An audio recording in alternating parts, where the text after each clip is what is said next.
Bom dia mais uma vez para a gente buscar o Senhor junto aqui, ler da palavra dele, buscar da presença do Pai. Seja muito bem-vindo aqui na nossa live de leitura bíblica. Como é bom ver você firme aqui, firme na leitura, firme naquilo que Deus te colocou como propósito nesses dias. É bom demais, a gente está entrando no 18º dia, 18 de 100. Então seja muito bem-vindo, todo mundo que está na área aí, que está chegando. Que Deus possa te abençoar em nome de Jesus, viu? Bem-vindo mesmo, vamos buscar Deus. Bom dia a todo mundo que eu estou vendo aí, Alexandre, Renato, Carla, Júnior, várias pessoas chegando aí, Ingrid, Denise, Sara, tantas pessoas estão chegando aí, minha mãe de novo, tamo junto aí, todo dia tá firme. Como é bom a gente estar junto aí, viu? Vamos buscar de Deus, vamos buscar da palavra dele. Hoje está bastante interessante, então se prepare para esse episódio abençoado. Bom giorno, Rafael, que tá lá na Itália. Deus te abençoe, Rafael, muito bem. Vamos orar, pedir para que Deus nos visite, para que a glória dele venha sobre nós, para que o Espírito Santo nos presida agora em nome de Jesus Cristo. Pai, vem sobre nós agora, eu te peço em nome do Senhor Jesus, derrama da tua presença sobre as nossas vidas, Pai, eu te peço, abre o nosso entendimento para que nós possamos escutar a tua voz, Espírito Santo, vem em nome de Jesus Cristo, Pai, vem sobre nós agora, meu Deus, manifesta a tua glória aqui, Pai, em nome de Jesus, abre revelações e segredos da tua palavra para os teus filhos e filhas, para mim, meu Deus, para que o nosso coração possa receber de ti nessa manhã, em o nome do Senhor Jesus, em nome de Jesus Cristo. Amém e amém. Vamos nessa? Vamos adorar o Senhor então através da leitura da palavra, porque ler a palavra dele, meditar na palavra dele também é uma atitude de adoração. Então que Deus possa te abençoar muito. Vamos nessa, ligar os motores, porque hoje tem muita coisa acontecendo, então vamos diretamente para o que interessa, que é o estudo da palavra de Deus, tá? Vamos nessa, estou desativando os comentários para que a gente fique mais tranquilo aqui. A nossa leitura começa então hoje no último capítulo de Josué. A gente viu ontem então a maravilhosa história de Josué, de sucessão, de guerras, como Deus foi com ele nas guerras, como nenhuma palavra caiu, nenhuma promessa de Deus falhou, ele conseguiu avançar e cumprir as promessas que Deus tinha para ele. A gente viu tudo isso ontem. Hoje começa então a nossa leitura no último capítulo de Josué, que já é a despedida dele, ele está se despedindo do povo. Mas na despedida dele é muito interessante o que ele começa a fazer, porque ele lembra mais uma vez que o povo tinha que ter aliança com Deus. Então ele vem dizendo, olha, reúna todo o povo aqui, versículo 1 do capítulo 24, reúna o povo em Siquém, chama os anciãos de Israel, se apresentem diante de mim. E usando a mesma técnica que Moisés já havia usado, ele começa a lembrar do que Deus tinha feito no passado. E ele diz assim, lembra no passado que o Senhor fez a Abraão, lembra o que ele fez a Moisés e Arão. Ele vai contando a história, lembra comigo que não tinha em lugar nenhum essa história escrita ainda como a gente tem aqui. E então ele precisa contar de geração a geração. Já é uma nova geração, que agora é uma geração que entrou na Terra Prometida. As tribos vão se dividir, cada um vai para o seu canto. E ele tem que falar então para os filhos de Israel qual era a história de Israel. Então ele solta para todo mundo o que foi a história, o que aconteceu com Moisés, com Arão, o que aconteceu no Mar Vermelho. E aí é muito interessante o versículo 13, que ele diz, lembrem-se como Deus abençoou vocês, versículo 13, porque vocês estão numa terra que vocês não trabalharam para ter, vocês estão numa cidade que vocês não edificaram, vocês habitam nessa cidade, vocês comem de vinhas e de olivais que vocês não plantaram. Ou seja, não deixem de reconhecer a bênção que vocês têm. A cidade que vocês moram, vocês não tiveram que construir, a vinha que vocês comem, vocês não tiveram que plantar, os olivais que vocês também se alimentam, vocês não tiveram que cultivar. Então Deus os colocou em bênção, não esqueçam disso. Então lembra que Josué está quase morrendo, né? Está quase indo para morrer. É o seu discurso de despedida para o povo. Então ele diz assim, então temam ao Senhor, temam a Deus. Se é bom para vocês, versículo 15, servir mal ao Senhor, se é bom servir outros deuses, sirvam esses deuses. Aí vem o famoso versículo que está aqui, tá? Talvez você não soubesse o endereço, mas vou te dizer o endereço. Se vocês quiserem servir outros deuses, sirvam outros deuses, mas versículo 15 do capítulo 24, eu e a minha casa serviremos ao Senhor. Então Josué está dizendo assim, escolha o que vocês querem escolher, eu tô propondo a vocês hoje aqui essa escolha, eu e minha casa vamos servir ao Senhor. Aí o povo responde, imagina, longe de nós abandonarmos o Senhor para servir outros deuses, jamais, nós vamos servir a Deus também. Então Josué disse assim, versículo 22, hoje então sejam testemunhas contra vocês mesmos, que vocês escolheram a Deus para servir, o Senhor para servir, ou seja, se um dia vocês se desviarem, vocês estão sendo testemunhas contra vocês mesmos, hein? Não vão pipocar, não vão desviar daquilo que Deus prometeu. É isso que Josué estava dizendo. Aí ele continua no versículo 26, até o final do 28, como que ele fez? Ele então levantou uma pedra como testemunha. Olha só, Josué escreveu essas palavras no livro da lei, tomou o livro da lei, colocou numa grande pedra e ele levou essa pedra. Ou seja, levantou um altar, um memorial. Versículo 27. Hoje essa pedra é testemunha. Essa pedra é testemunha contra vós, para que vocês não mintam. Ou seja, não vão se desviar nem para a direita ou para a esquerda das ordenanças que Deus deu a vocês. Vamos nessa? Todo mundo, claro, é isso mesmo. Sem dúvida, a gente vai. E aí o final do capítulo 24... é um encerramento do livro de Josué, registra a morte de Josué e também de Eleazar, que era o sumo sacerdote, filho de Arão, que tinha assumido o sacerdócio depois da morte de Arão. A gente já viu isso. Então, depois dessas coisas, Josué faleceu com a idade de 110 anos, o sepultaram na herança, e ele serviu Israel todos os dias. E Israel serviu ao Senhor todos os dias. Nos dias de Josué, e ainda sobreviveram muito tempo depois de Josué, eles sabiam as obras feitas do Senhor, ou seja, Josué cumpriu sua missão. O povo serviu a Deus e mesmo depois de sua morte o povo continuou servindo a Deus durante muitos dias. Também Eleazar faleceu e foi-lhe dada a região montosa de Efraim. Acabou uma era, acabou um ciclo. Nós vamos entrar agora então na grande diferença que há entre ter um líder forte, um grande patriarca, um grande líder sobre a nação e não ter. Desde que a gente está lendo até então, a história de Deus com o seu povo sempre foi chamar um homem forte para conduzir o seu povo. A gente está vendo isso desde o começo, quando Noé teve que fazer a arca, quando Abraão teve que sair da sua terra, quando Jacó teve que gerar os seus filhos, quando José teve que se levantar no Egito, quando Moisés teve que resgatar o povo da escravidão, quando Josué teve que levar o povo para a guerra e para a vitória e para a divisão das tribos.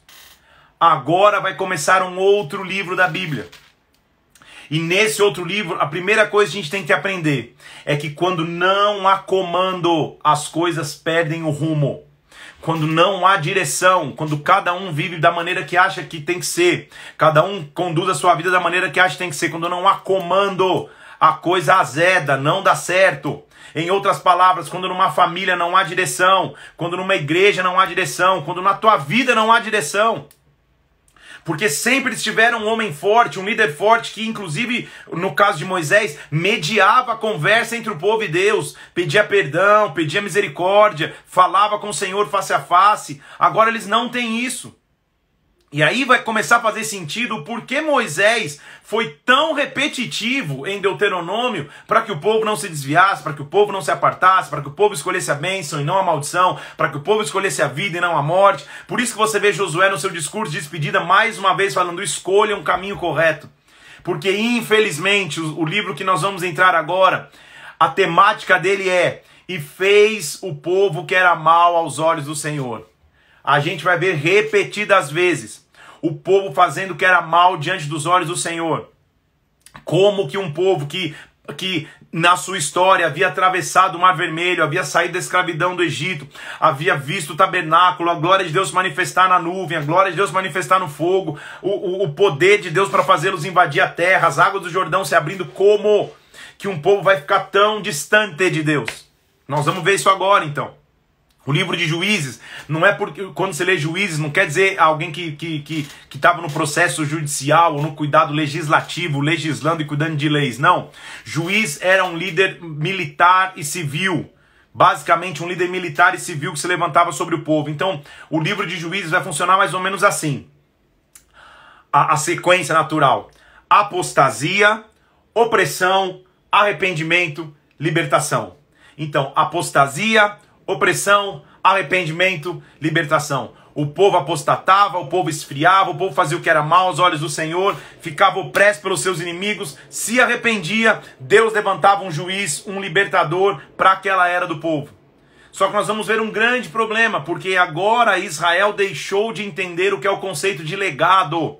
Moisés se preocupou em deixar um legado, Arão deixou um legado em Eleazar, que deixou em Finéias. Então agora a gente começa a ver que não há mais uma preocupação com o legado. Lembra de todas aquelas ordenanças? Leiam a lei a cada 7 anos, descanse a cada 7 anos. A gente passa a ver isso não sendo mais respeitado. E o povo se afastando de Deus. Então vamos entrar e mergulhar na história de Juiz. Porque o povo entrou em ruína, não havia rei sobre Israel. Então cada um achava o que era mais reto e fazia o que achava ser mais reto. Então o livro de Juízes, ele tem, vamos anotando aí, ele tem alguns propósitos. Vou ler minhas anotações para você. Primeiro, propósito histórico, propósito teológico e propósito espiritual. São 3 propósitos. Porque historicamente mostra como o povo entrou em Canaã até a monarquia começar. Qual foi a dificuldade para eles? Como que historicamente isso aconteceu?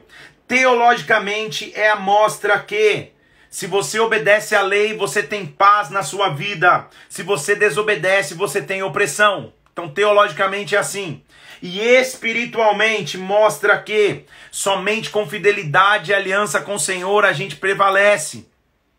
E nós temos um Deus misericordioso. Quando o povo se arrepende, por mais distante que estivesse, Deus sempre intervém em seu favor para libertar dos seus opressores. Então há 3 propósitos: histórico, contar a história; teológico, de mostrar obedeceu a lei, tem paz; não obedeceu, tem opressão; e espiritual, Deus é um Deus que honra as suas promessas, Deus é um Deus que tem fidelidade e misericórdia. Tudo bem? A gente vai ver então basicamente 2 categorias de juízes, 6 e 6, são 12, 6 juízes que eles chamam de juízes maiores, que têm maior proeminência na história, e 6 juízes menores, que são mencionados como juízes, mas não tem tanto avanço. Era um momento de corrupção religiosa, a gente vai começar a entender aqui então. Vamos lá. Juízes capítulo 1. Então Josué já morreu e agora as tribos vão continuar conquistando. Depois da morte de Josué, versículo 1, começaram a dizer: quem vai subir para pelejar contra os cananeus? Então o Senhor falou que o povo de Judá vá. O Judá sempre à frente, lembra? Judá vai e começa a lutar, Simeão vai com eles, eles lutam e conquistam. Os filhos de Judá, versículo 8, pelejam contra Jerusalém, passam o fio da espada e conquistam. Por quê? Lembra que eles dividiram os territórios e as cidades, mas eram cidades ocupadas, então eles tinham que continuar lutando, tinham que continuar vencendo. E lembra comigo que a ordenança do Senhor, desde Moisés, mas também em Josué, chegou num território, chegou num povo, extermina todo mundo, mata todo mundo ao fio da espada. Não faça aliança com esse povo. Lembra que era um povo que servia outros deuses, que tinha imoralidade no seu meio, que era um povo bastante moral na questão sexual e bastante idólatra na questão de adoração a ídolos pagãos. Então não era para fazer aliança, era para chegar exterminando e dominar o território, mas não fazer aliança com o povo. Ok? Então aí se levanta um homem chamado Otoniel, que se casa com a filha de Caleb, Axa, e esse Otoniel então começa a se levantar. O povo começa a conquistar outros territórios, mas aí, nessas conquistas, eu quero chamar a atenção o que vai começar a acontecer. Porque eu quero te mostrar o perigo de se abrir concessões. Sabe quando a gente diz: ah, não, nada demais, esse inimigozinho aí que eu já venci, não tem problema. Então vamos falar mais claro. Ah, eu já venci esse vício do consumismo, mas mesmo assim eu vou continuar lidando com ele um pouco. Eu já venci o vício da jogatina, mas vou brincar um pouco com ele. Eu já venci o vício da bebida, mas vou continuar ingerindo um pouquinho. Eu já venci o vício da imoralidade sexual, mas vou continuar com alguma prática. Quando você abre concessões, o inimigo ele vai ganhar espaço em algum momento. É isso que a gente vai ver. Porque lembra que a ordenança era: chega num povo e extermina o povo. Mas a partir do versículo 27 do capítulo 1 de Juízes, a gente começa a ver: Manassés não expulsou os habitantes de Bet-sean. Os cananeus lograram permanecer na terra. Já fizeram errado. Era para exterminar. Eles não expulsaram. Deixaram, ficaram habitando junto. Efraim, versículo 29, não expulsou os cananeus. Zebulon, versículo 30, não expulsou os habitantes de Quitron. Aser, versículo 31, não expulsou os habitantes de Aco.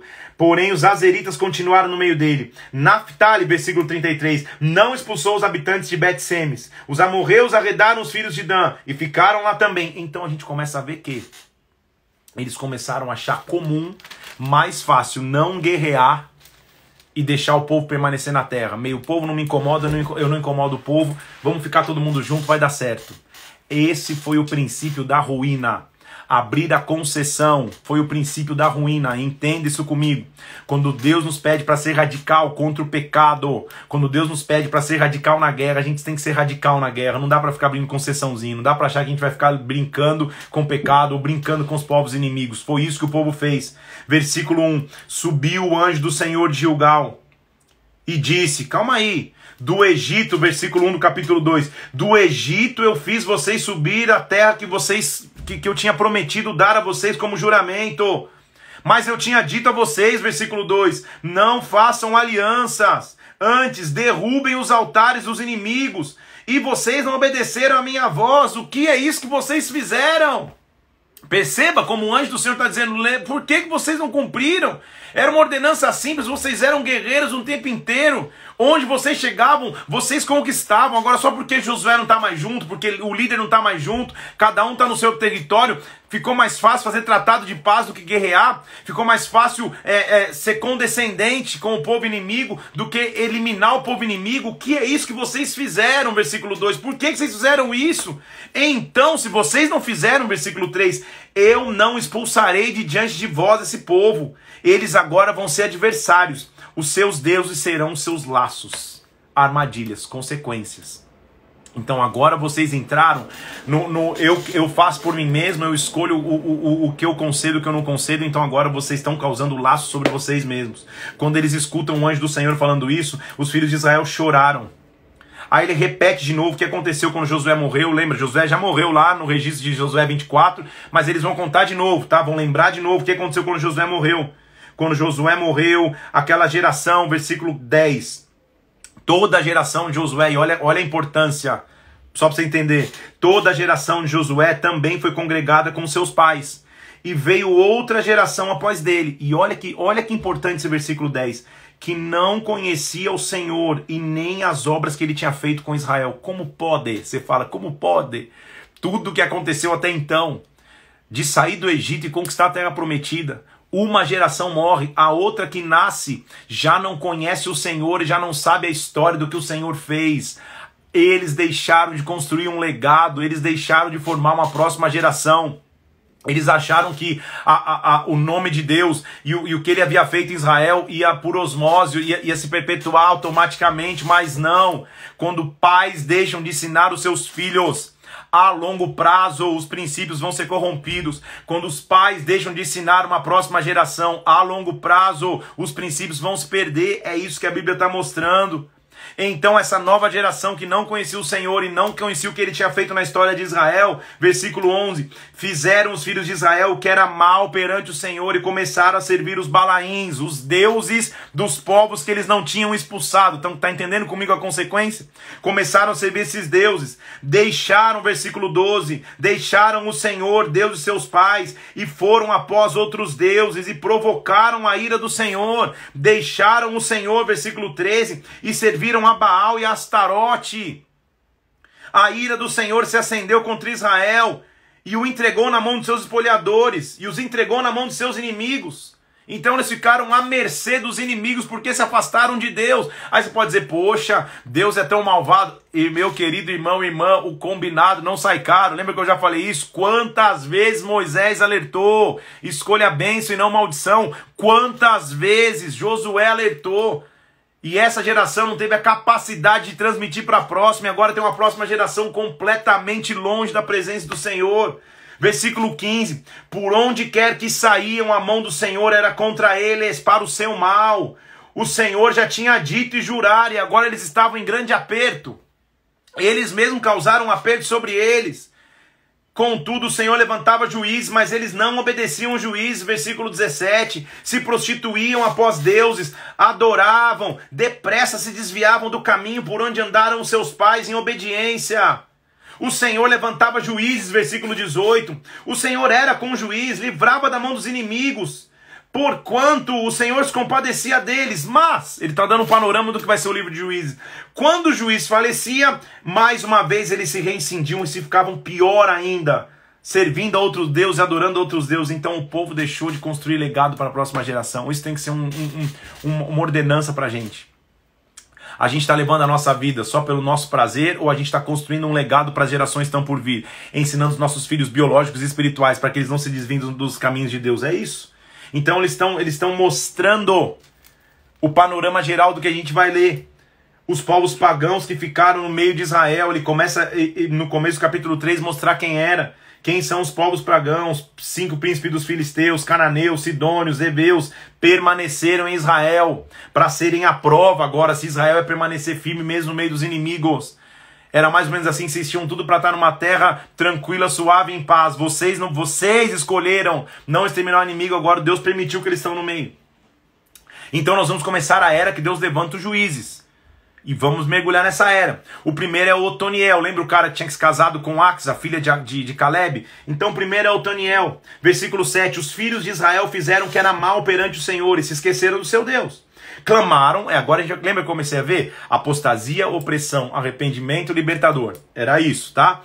Clamaram, versículo 9, os filhos de Israel. E o Senhor levantou o libertador, Otoniel, filho de Kenaz, irmão de Caleb, mais novo que ele. Otoniel se levanta, veio sobre ele o Espírito do Senhor. Ele julgou a Israel e saiu a peleja. O Senhor entregou nas suas mãos os reis da Mesopotâmia e ele prevaleceu. Então a terra ficou em paz 40 anos. Glória a Deus. Então agora deu tudo certo. Otoniel se levanta, vai lá, faz a coisa melhorar, faz o povo ficar em paz por 40 anos de paz. Mas Otoniel morre.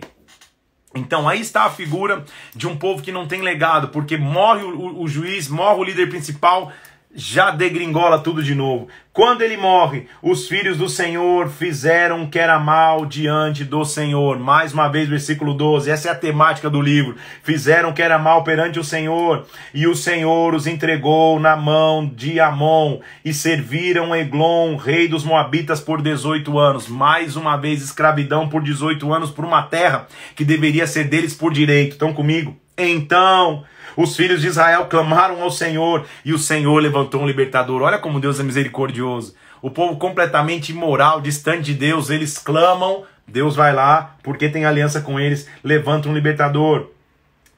Outro libertador, segundo o juiz então, Eude, da tribo de Benjamim. Eude fez para si um punhal de 2 gumes, uma espada de 2 gumes, fez uma espada afiada, e chegou diante do rei de Eglon. Aí você vai começar a ver umas tramas e umas mortes interessantes que são roteiro de filme.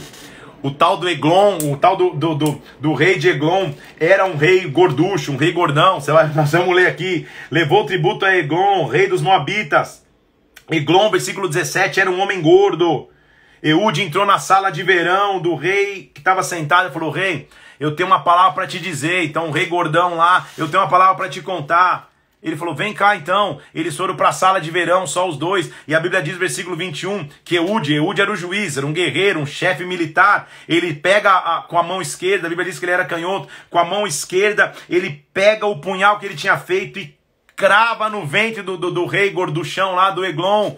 O rei era tão gordo que a Bíblia diz no versículo 22 que até o cabo do punhal entrou e a gordura consumiu a faca. Ele não conseguiu tirar a faca, ficou lá na barriga do rei. E o rei caiu morto. É uma história interessante, porque no ventre, naquilo que geraria vida, nessa gordura que mostra o sobressalente, o marasmo, a apatia, tem uma figura simbólica nisso, deste rei que tinha levado o povo a engordar, tinha levado o povo a ficar paralisado, sem atividade. Ele vai na raiz e mata, ele não consegue nem tirar o punhal, a faca sai dali, uma faca de 2 gumes, que é a representação lá na frente da palavra, entra na barriga desse rei. E é tão interessante a história, que a história não nos poupa nem de detalhes, que os servos do rei, quando vêm que ele demora, eles dizem no versículo 24, quando os servos viam que o rei não saía, eles falaram, olha que sem dúvida ele está aliviando o ventre na privada da sala de verão, ou seja, o rei gorduchão deve comer demais, ele deve estar tendo um momento de intimidade, aliviando o ventre. Algumas versões no hebraico sugerem que aliviar o ventre seja estar com os pés para cima, descansando depois de ter comido. Outras versões, aliviar o ventre é literal, como você imagina, é um number 2, número 2 lá, o rei deve estar lá, não vamos incomodar o rei. Só que Eude tinha metido a faca lá no rei, fugido por outra sala, e o pessoal cansou de esperar e falou, não é possível. Pegaram uma chave, abriram lá, o rei deve estar mal, vamos ver se ele precisa de ajuda. Chegaram lá, o rei estava morto, Eude tinha escapado, e assim Deus deu paz à terra por 80 anos, de acordo com o versículo 30. Poxa, agora vai. Não vai ter problema nenhum. Agora o povo vai entrar na linha. Nós queremos crer. Aleluia! Infelizmente, o livro de Juízes na temática é e voltou o povo a fazer o que era mal aos olhos do Senhor. Porque morria o líder, eles também se degringolavam. Morria o líder principal, ou o líder principal não estava presente, o povo se degringolava. Então nós temos que pensar nisso. Não é que teu líder principal vai morrer, fique em paz. Mas será que nós vamos fazer parte da geração que só serve a Deus quando está perto do líder? Que só serve de verdade quando está perto do pastor?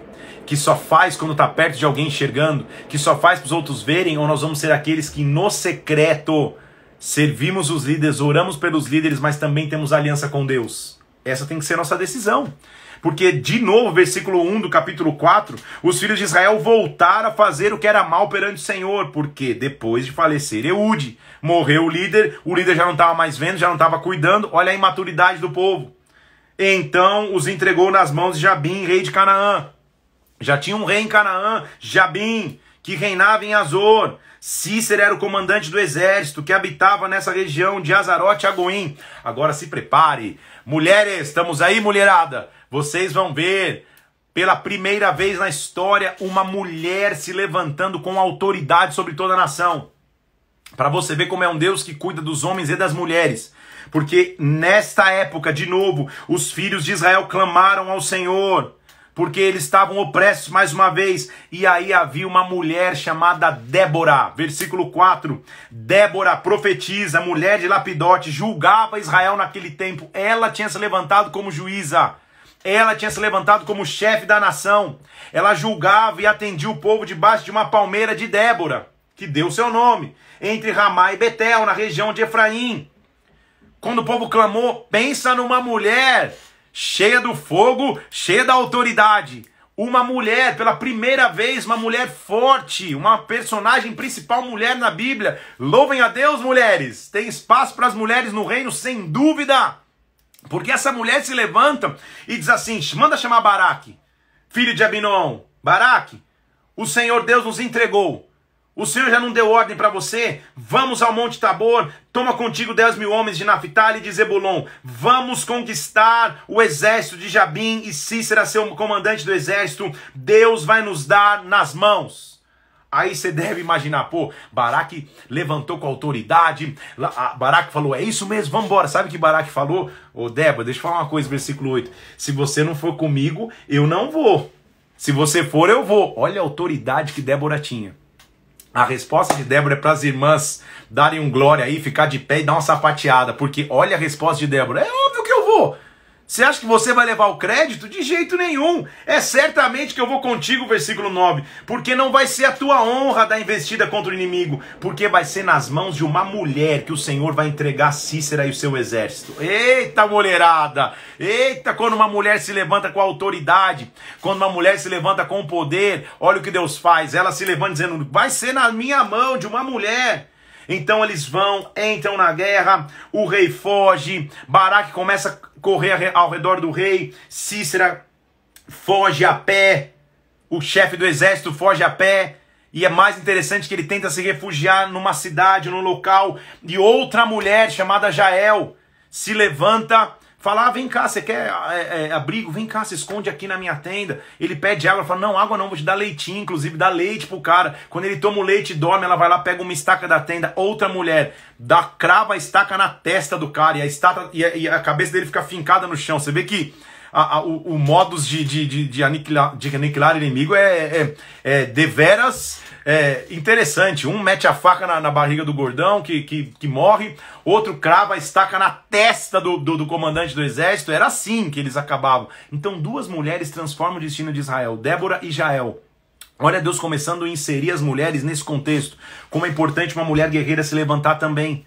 Aí você vai ver o capítulo 5, Débora cantando, o famoso cântico de Débora.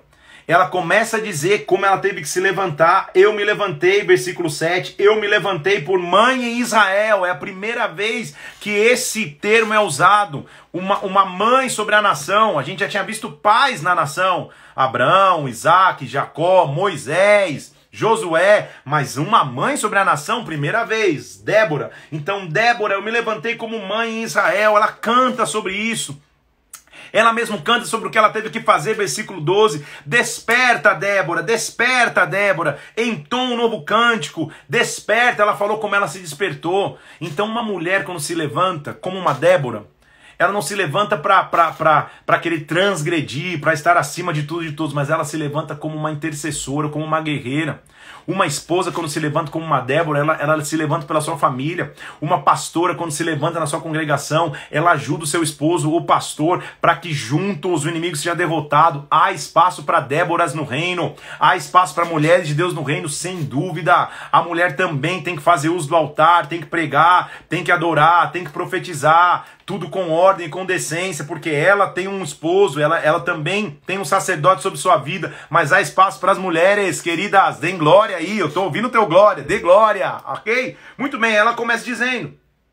Então o cântico de Débora é mencionado, tanto do que o povo fez de errado, como Deus se levantou. Ela diz assim, versículo 24, bendita seja sobre as mulheres Jael, a Jael que foi lá que deu a cravada na testa do Cícera. Então ela começa dizendo assim, Senhor, pereçam os inimigos. Então Débora é uma personagem central, né, no livro de Juízes. Uma mulher que Deus levantou. Primeiro registro de uma mulher forte que Deus levanta na Bíblia. Então as mulheres são muito abençoadas em nome de Jesus. Aí, o que acontece, como já não é novidade, fizeram os filhos de Israel que era mal perante o Senhor. Não perca a paciência com os filhos de Israel. Nós somos assim também. Quantas vezes Deus já nos teve que perdoar? Quantas vezes você falou, Senhor, nunca mais, Deus, só para na semana seguinte estar, oh Deus, nunca mais de novo. É o relacionamento de um homem que peca e Deus que redime. A Bíblia tá baseada nesse conceito. Então, mais uma vez, os filhos fizeram o que era mal. E agora, capítulo 6, eles fizeram mal e o Senhor os entregou nas mãos dos midianitas, o povo de Midian. O povo tão grande como o gafanhoto, que o povo de Israel semeava, a Bíblia diz no versículo 3, o povo de Israel semeava e eles vinham destruindo qualquer sustento. Versículo 5, como gafanhotos em multidão. Israel ficou muito debilitado, porque os midianitas eles roubavam até o produto que eles construíam, não tinha mais paz, não tinha mais esperança, não tinha mais nada. Então eles clamaram ao Senhor, versículo 6, porque estavam debilitados. E o Senhor levantou alguém. Vamos entrar na história de um personagem conhecidíssimo, que está nesse contexto. O Senhor levantou alguém no momento que Israel estava debilitado. Versículo 11. Então veio o anjo do Senhor, que se assentou debaixo do carvalho que está em Ofra. E lá estava Gideão, malhando o trigo no lagar para salvar dos midianitas. Pausa só para fazer uma observação aqui. Gideão, então, estava malhando o trigo no lagar. O que significa isso? Lugar errado para malhar trigo. Local que se malhava trigo era a eira. Um campo, uma planície, um campo onde se malhava o trigo, se preparava o trigo para a colheita. Eira. Lagar era um buraco que se pisavam as uvas para se extrair do seu vinho, dos produtos da uva. Ok? Então ele estava escondido num buraco, separando o trigo para que os midianitas não viessem roubar. Haveria alguma coragem num homem que está escondido num buraco, escondendo a sua produção para os inimigos não levarem embora? Mas quando o anjo do Senhor o visita, olha a primeira frase que o anjo diz para ele. O Senhor é contigo, homem valente. Hã? Como valente se ele está escondido no buraco? Estão comigo? Como valente se ele está escondido no buraco, escondendo sua produção? Quando o Senhor nos encontra, Ele nunca fala aquilo que Ele vê. no natural, ele fala a nossa natureza, ele fala aquilo que a gente vai ser. Então quando Deus te chama, ele não te chama por aquilo que você é, ele te chama por aquilo que você será. Ele te chama por aquilo que ele vai te transformar. Gideão vai nessa força. Que força? Parece que é uma piada do anjo. Fala a verdade. Que força? Estou escondido no buraco. Vai nessa força. Porque você vai livrar Israel. Você vê Gideão falando, ah, Senhor, como assim? Ele fala, você vai livrar Israel. Não te mandei eu. Você vai livrar Israel. Olha lá, versículo 14. Vai nessa força. Livra Israel da mão dos midianitas. Não te enviei eu. Gideão fala, Senhor, eu sou o menor da casa de Manassés. Quem sou eu, Pai? Quem sou eu? Deus, eu quero apresentar uma oferta a ti. Ele despega a carne, ele oferece uma oferta, e o Senhor aparece, e o anjo do Senhor desapareceu na presença dele. Depois o anjo aparece de novo e diz assim, paz seja contigo, você não vai morrer. Gideão edificou um altar, e o Senhor é um Senhor de paz. Naquela mesma noite, Gideão com autoridade então se levanta e destrói o altar de Baal, que ficava na cidade. Ele derruba o altar à noite, o pessoal acorda e fala, quem fez isso? Foi Gideão. Então o povo começa a chamar Gideão de Jerubaal, que significa agora Baal vai contender contra você. Você está debaixo da ameaça de morte, Gideão. Você se levantou contra Baal, você se levantou contra os midianitas. Mas o Espírito do Senhor, versículo 34, revestiu Gideão, revestiu de autoridade. Só que Gideão falou, e agora você tem que aprender nisso. Gideão falou, então Deus, agora já que eu comprei essa batalha, eu só preciso saber que o Senhor é comigo, Pai. Me dá um sinal do teu favor, me dá um sinal do teu poder. E aí Gideão faz dois sinais que para mim representam o natural e o sobrenatural. Aprende e anota isso aí. Primeiro Gideão faz assim, Senhor, versículo 37. Eu vou pôr uma porção de lã na eira, ou seja, no campo que ele tinha que malhar o trigo. Eu vou colocar um pedacinho de lã ali no campo. Faz o seguinte, Deus, se amanhã o orvalho estiver somente na lã e a terra da eira estiver seca ao redor, eu vou saber que o Senhor é comigo. Então assim ele faz, ele pega a eira, a lã, deixa eu fazer a lã, imagine que seja uma lã, ele coloca a lã na eira e diz, amanhã Deus, a lã vai estar molhada, encharcada e a terra vai estar seca. Se isso acontecer, eu sei que o Senhor é comigo. Para mim esse é um sinal natural, é o símbolo do sinal natural. Por quê? É óbvio que o poder de absorção da lã é muito menor do que o da terra. A lã vai manter o líquido por mais tempo e a terra vai secar antes mesmo. Então, durante uma noite caindo orvalho, no dia seguinte vai secar mais rápido a terra e a lã vai ficar molhada. Então isso é um sinal natural. Mesmo assim Deus faz. A lã fica molhada e a terra seca. Só que Gideão fala, Deus, pô, não fica nervoso comigo, versículo 39, mas faz o contrário agora. Agora Deus molha a terra ao redor e seca a lã. Isso é sobrenatural. Isso é evidência de um sinal sobrenatural. Se Deus fizer isso, porque agora ele está indo contra as leis naturais. Se a lã, que tem o poder de absorver líquidos e de ficar com líquidos por mais tempo, secar primeiro que a terra, aí vai ser sobrenatural. Ele está nos dando um indício. Sempre que Deus nos colocar diante de um desafio, eu tenho que ter o sinal natural e o sinal sobrenatural. Ah, eu amo aquela irmã. Ela é linda, ela é tão maravilhosa, ela é tão simpática. Como eu quero casar com ela? Isso é o sinal natural. Isso é só a lã que está molhada e a terra que está seca. Agora, Deus, me dá um sinal claro de que essa é a minha esposa. Me dá um sinal claro de que esse é o esposo que o Senhor separou para mim. Sinal sobrenatural. Em tudo nas nossas vidas eu tenho que ter o sinal natural e o sobrenatural. O natural você já sabe, é o teu desejo e a tua vontade. O sobrenatural é Deus invadindo a terra e te mostrando qual que é a direção dele. Isso que Gideão estava fazendo. Então, Senhor, faz isso. Versículo 39. Senhor, não fica bravo comigo. Deixa eu falar só mais uma vez. Agora faz o seguinte, Senhor. Prova com a lã, que agora só a lã esteja seca e a terra esteja com orvalho. Sobrenatural. E o Senhor fez assim. Quando ele fez assim, então Gideão falou, Senhor, então agora o Senhor é comigo, Deus. Agora o Senhor é comigo. Vamos, nós vamos vencer os midianitas. Aí o que acontece? O Senhor o visita e fala, Gideão, só o que acontece? Cara, tem muita gente contigo. Se todo esse exército está contigo, vencer os midianitas, eles vão achar que foram por eles e não foi eu. Então faz o seguinte, faz a primeira convocação, primeira nota de corte. Grita aí para todo mundo, se tem alguém com medo, ou se tem alguém tímido, que volte para sua casa. Imagina Gideão, um cara que foi escolhido num buraco, chegando diante de um exército, falando assim, vamos lá galera, nós vamos vencer os midianitas. Se tem alguém com medo, volta para casa. Tipo, esperando, ninguém vai voltar, imagina que alguém vai voltar. Daqui a pouco a Bíblia diz, versículo 3, que 22 mil homens voltaram. 22 mil, e ele ficou com a minoria. 10 mil ficaram, 22 mil foram embora. A gente deve falar, meu Deus, os midianitas são poderosos como um gafanhoto, são numerosos como gafanhotos. Deus olha para aqueles 10 mil e fala: Gideão, ainda tem muita gente contigo. Faz todo mundo descer na água. Se quem descer na água não estiver pronto, lamber água igual cachorro lá deitado, ou se ajoelhar beber água, esses você manda embora. Ou seja, se tiver soldado que não está pronto, manda embora. Depende de mim. Sabe o que aconteceu? 300, isso mesmo, 300 homens foram somente aqueles que com alerta, como soldados, só se agacharam, pegaram água com a mão para beber. Todo o restante saiu nadando na água lá e lambendo igual cachorro, se ajoelhando sem olhar para trás. Todos esses foram embora. Sabe o que Deus disse? Na guerra, não importa a quantidade de soldados, importa a preparação dos poucos que estão contigo. Deixa eu falar de novo. Em uma guerra, não importa o tamanho do exército, mas sim a preparação dos poucos que estão ao seu lado. É melhor você ter 10 ao seu lado mais preparados do que ter 1000 distraídos. É melhor você ter 2 do teu lado preparados do que ter 2000 distraídos. É isso que ele estava ensinando para Gideão. Quem luta é o Senhor, não é você. Então com 300, eles se provêm e vão ao redor do altar dos midianitas. Eles vão ao redor dos midianitas e Deus dá uma estratégia. Gideão faz o seguinte: circula o altar, eles estavam acampados num vale, um local de eco. Separem 3 companhias de 300. Vocês vão fazer o seguinte: levem cântaros e tochas acesas. Toca a trombeta.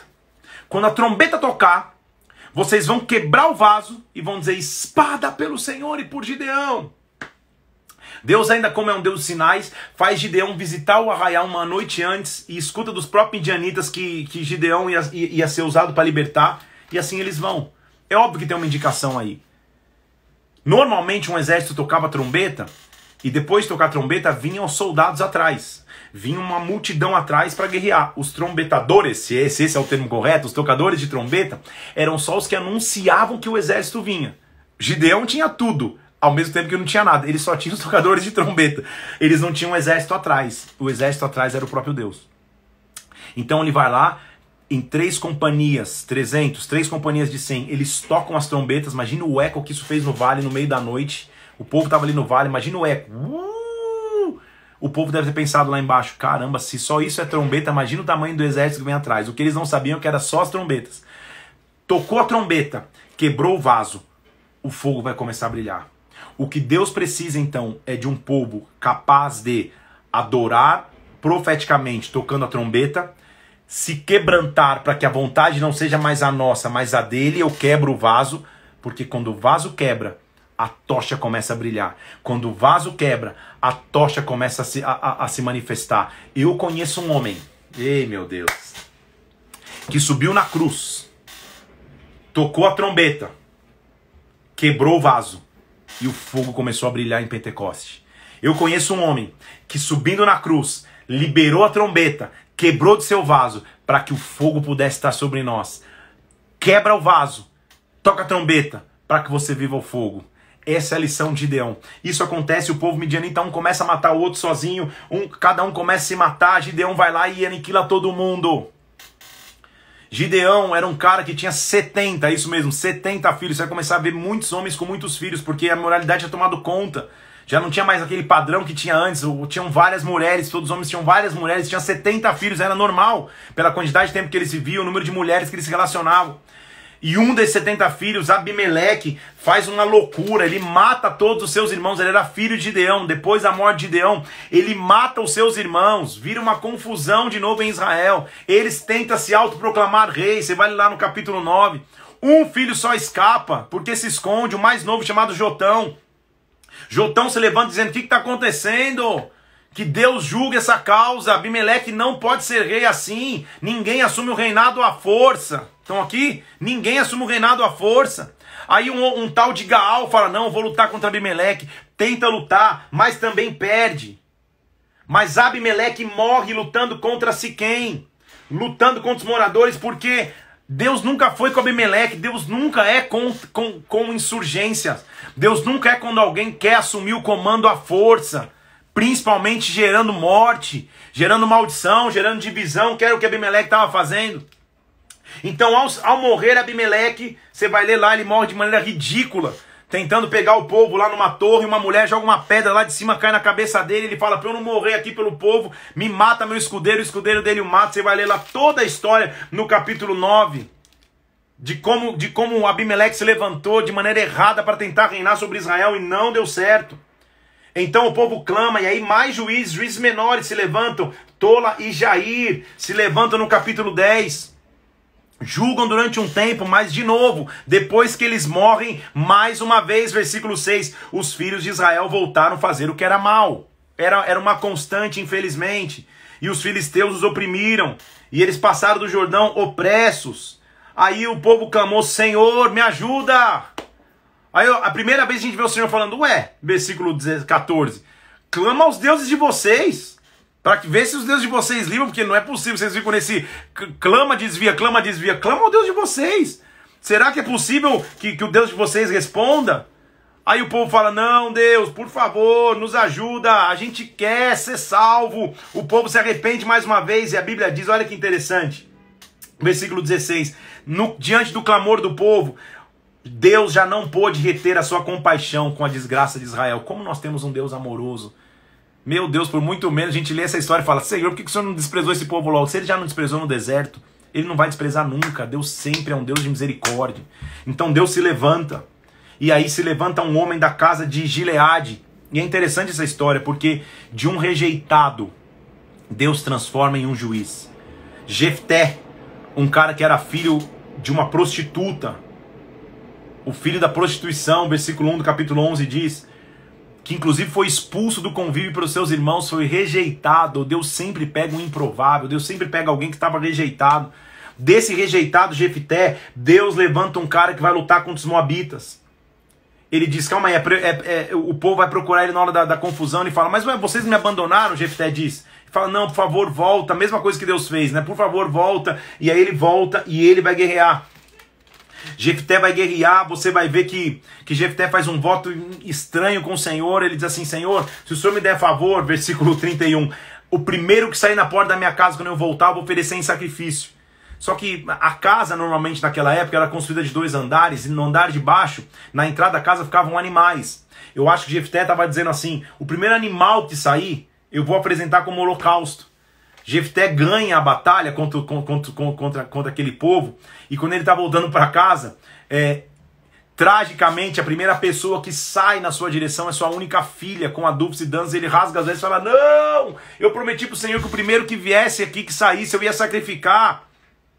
A filha diz, deixa eu chorar minha virgindade. Ela some por 2 meses para chorar sua virgindade, e ela volta. Não há qualquer indício na Bíblia que Jefté tenha literalmente sacrificado a sua filha, não há.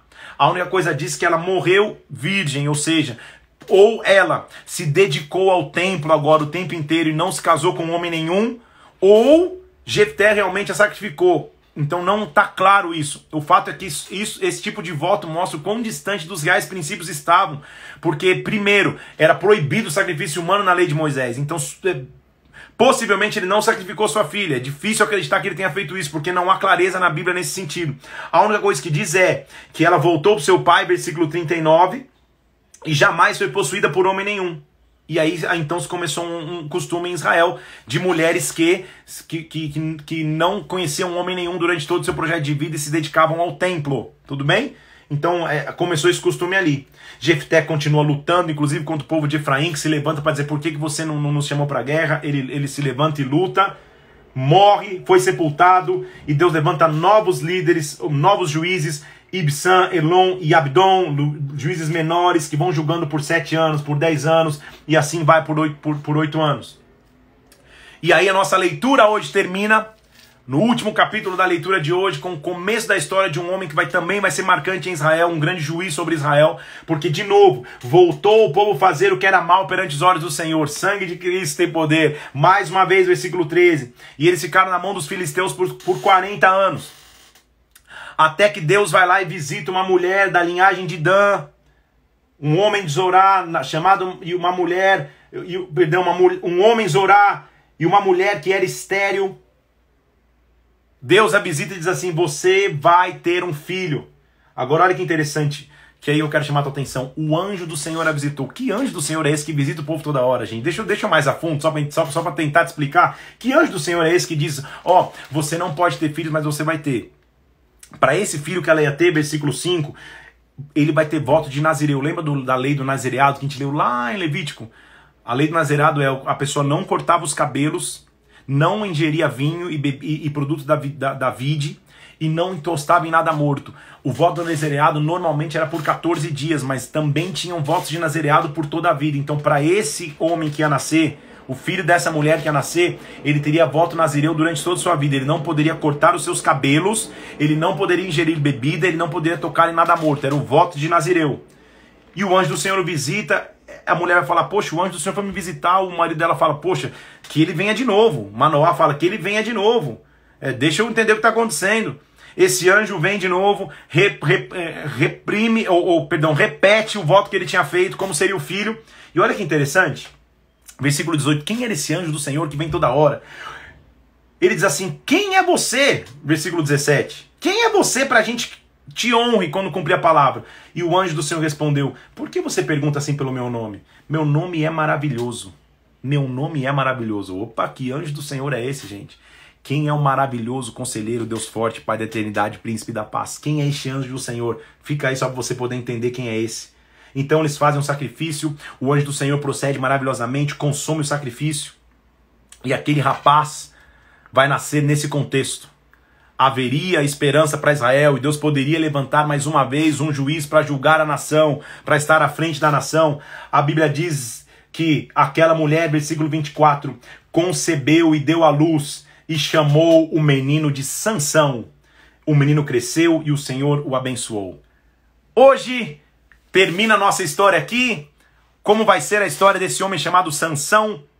O que ele vai ser de tão importante, tão maravilhoso? Quantas coisas a gente aprendeu hoje, gente? É uma avalanche de informações. Por isso que você tem que ler ver essa live 10 mil vezes nas 24 horas. Você tem que ler de novo, porque a gente conseguiu, com êxito, sair desde a morte de Josué para a vida da maioria dos juízes. Hoje a gente já falou de Otoniel, o primeiro juiz. A gente falou de Eude, segundo juiz, que matou lá com a faca na barriga do rei Gordão. A gente falou de Débora, uma profetisa, uma juíza sobre o povo, uma mulher que com a ajuda de Jael cravou a cabeça de Cícera na terra.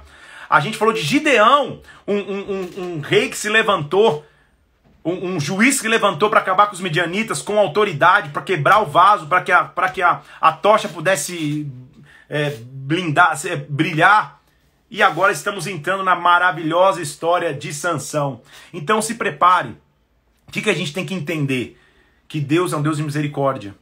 Que quando o povo se afasta da presença de Deus e clama sempre, Deus vai dar chance do povo de se redimir. Sempre. Então entenda algo comigo. Deixa eu ver se eu consigo chamar alguém aqui. Calma aí. Sempre Deus vai dar chance do povo de se redimir. Aqui, calma aí. Clicar, de buscar a sua face. Então entenda alguma coisa, meu irmão, minha irmã. Deus é um Deus de poder. Quando a gente se afasta dele, ele sempre nos dá chance de redenção. Mas não queiramos nos afastar de sua presença. Amém? Amanhã a história continua com muito mais emoção também. Vamos continuar firmes, vamos ler sobre a história de Sansão, o que Sansão fez, como foi a história dele, o que ele fez de bom e também o que ele fez de ruim. Vamos mergulhar no livro de Juízes mais uma vez. Vamos ler Juízes amanhã e já vamos entrar no comecinho de 1 Samuel. Ok? Eu tenho um mapinha, você pode pesquisar também, só para que você entenda. Não dá para você ler, tá sem visualização. Aqui são os pontos onde cada juiz se levantou. Depois você procura, tá? Onde cada juiz de Israel tá. Cada juiz num ponto Deus sempre levantou. Então que Deus nos abençoe, mas que nós vivamos a maneira de construir um legado. Eu estava tentando chamar aqui para estar junto conosco aqui. Vamos ver.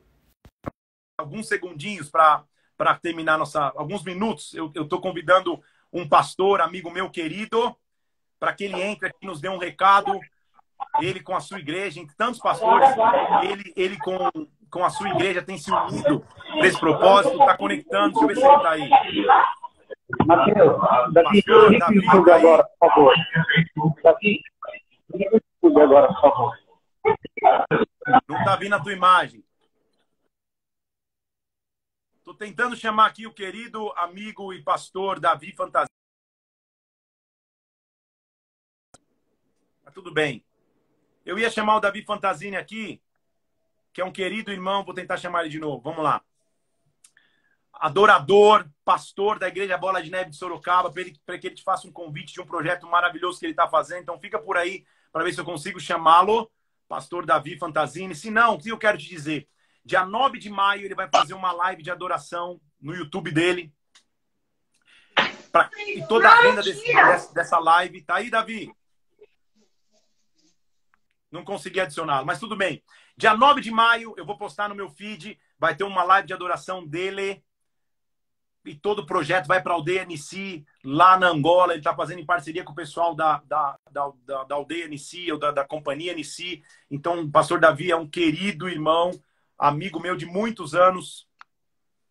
Conheço há mais de 20 anos, eu imagino. Um adorador abençoado demais. Se você não conhece, você precisa conhecer. E dia 9 de maio ele vai fazer uma adoração, uma live de adoração.